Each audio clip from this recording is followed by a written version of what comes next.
Hello guys, nandito ngayon ako sa McDo kasi may nagpasabay sa amin ng ayan, yung giveaway ng McDo ng sa Happy Set. Ayan, yung apat na yon hanggang April 25 lang siya.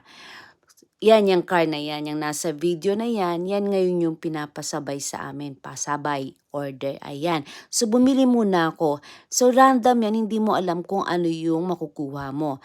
Yung una kong nabili, yung number 102, is parang truck siya. So, sabi ko sa anak ko, bumili ka pa ng isa kasi mukhang hindi ito. So, bumili rin siya ng isa. So, sabi ko nga, yung 102, yung una kong nakuha is parang truck.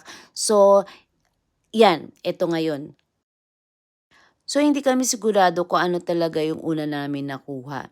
Tapos, ayan, binuksan na nga niya at ang pakiramdam ko nga, hindi, ang pagkahawak ko is truck nga. So, ayan, truck nga siya na may dinosaur sa likod. So, yan yung una namin nakuha. Tapos, yung pangalawa, mukhang car siya. So, sabi namin, huwag ka munang bumili kasi mukhang eto na.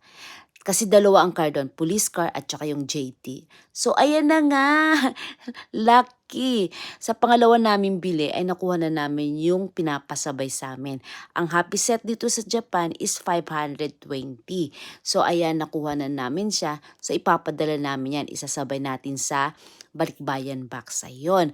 So, dito sa Japan, hindi pwedeng i-request mo kung ano yung makukuha mo. Sabi, kung request mo, eto po yung gusto ko, hindi pwede. Kailangan kung ano lang yung ibigay nila, kung ano lang yung madampot nila, yun lang makukuha mo. Lucky kami kasi dalawang bili lang nakuha na namin.